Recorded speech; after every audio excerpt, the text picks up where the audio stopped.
Alright, now we have our tiger tail here, but I see some problems in it.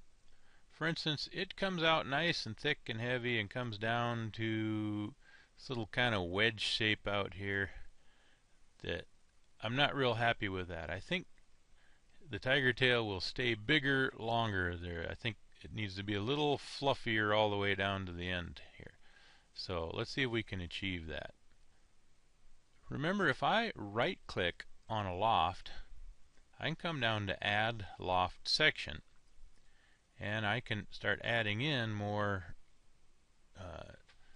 splines that this thing follows through. The problem here is that it's trying to loft my section with a plane that's cutting it at the wrong angle, and that's not going to be very helpful. So there is this little check mark over here that says use selected plane. So I can come in and I can grab a plane. Let's see if it'll grab plane 1. Unable to add a section at this location. Alright, so we need to do some prior planning here. So exit out of this. I would like a plane that cuts through this tiger tail someplace out here mid-tail. So if I grab on plane 1, actually if I grab the edge of it and hold down control, I can actually pull a plane over here to the location that I want it. And it calls it plane 2, and it slices through the tail at about the right location. So now I'm going to right click on my tiger tail and say add loft section. I'm all set to, because I'm going to use this selected plane. I come in, I pick selected plane, come up and expand my features, and the only plane 2 is grayed out. I can't select it. So alright, go back.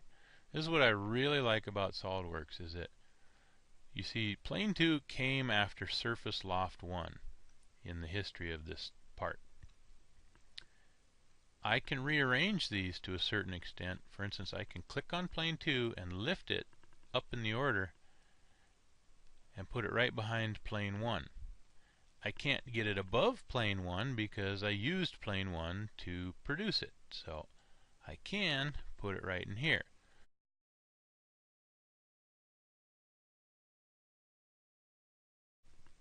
What that does for me is now when I right click on my tail section here, come over to use selected plane, pull down my history, and plane 2 is available to use, and there's my section.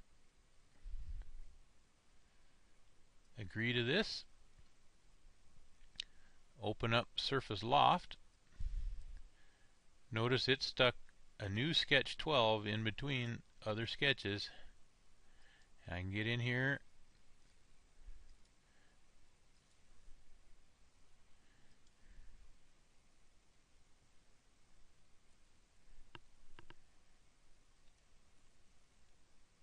and fluff up his tail a certain amount.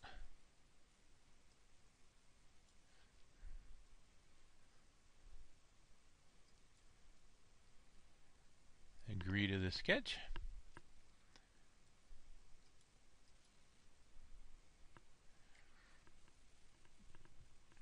It looks a little fluffier.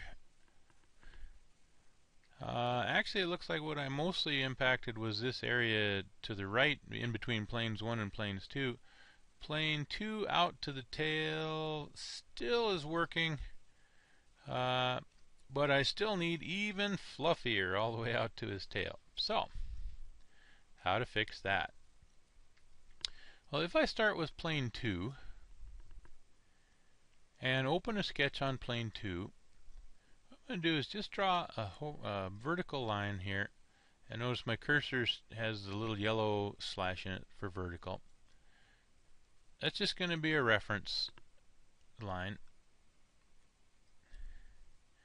And what I'm going to use that reference line for is, if I click on plane 2, and insert reference geometry, a plane, second reference, this line, around here a little bit so you can see this.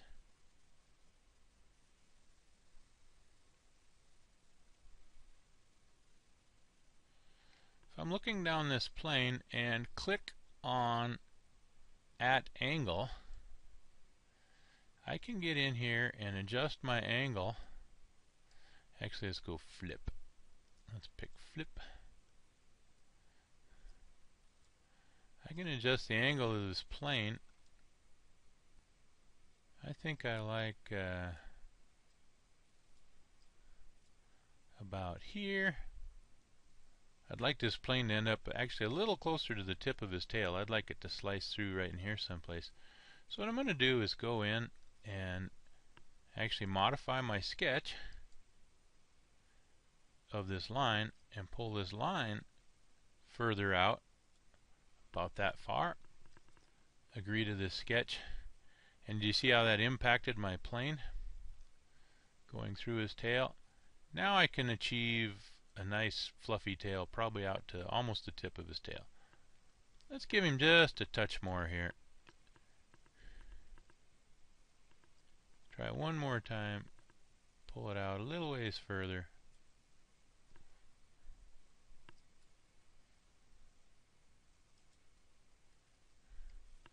Yeah, that's going to go all the way through. And again, if I grab on the outside edges of this and pull, I can resize my plane.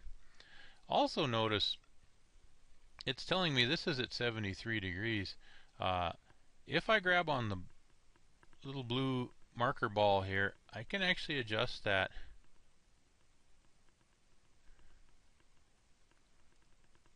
I can put it at 60 degrees.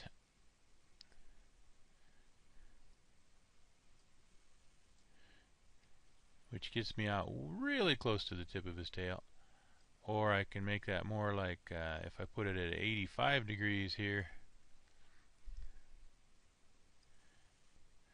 I can also click on this number and I can make that an 85 and force it to be any number that I want it to be. I like that because then it doesn't move around. What's 65 look like? I'm much happier with 65 as a number here. Maybe even 63. Actually, I want it to be 64 because I was born in 64. That's why. Now if I click on the plane, I'm going to click on the plane first. Let's see if this works.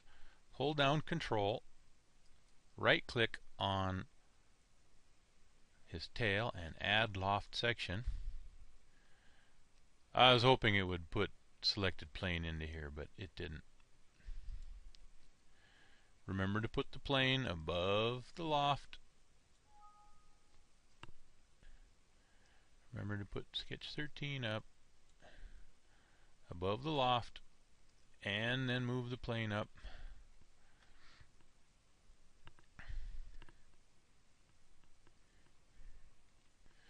So if I have plane 3 pre-selected, so we'll start there. I've just moved these up.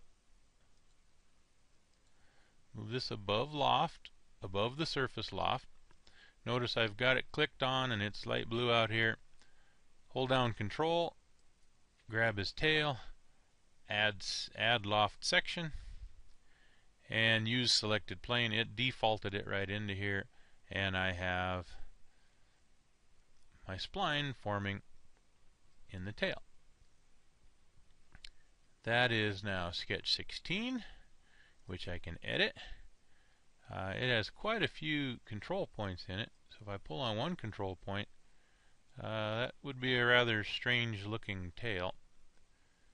I think I'll click on a control point, delete, delete, repeat as necessary. Give him a nice fluffy tail.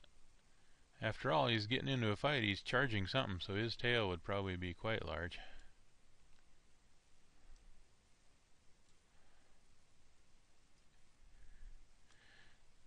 Get it where I want it and agree to the spline. Accept the sketch. And now, has an extremely fluffy tail on one end. I may have overdone that a little bit.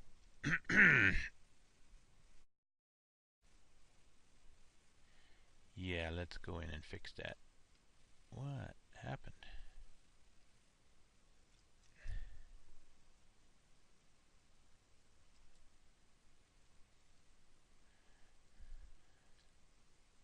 Let's back that down a little ways.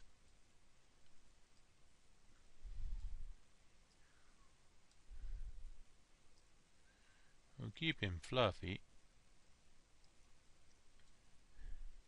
but a little flatter. He needs to be lower than this other spline over here. So we'll agree to that.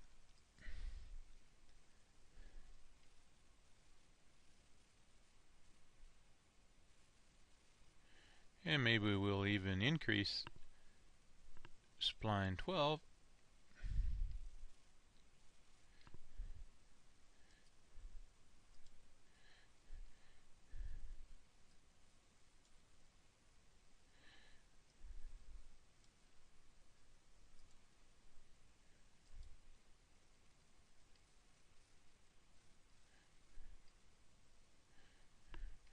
A nice noble tail that maintains its contour all the way out to the very tip.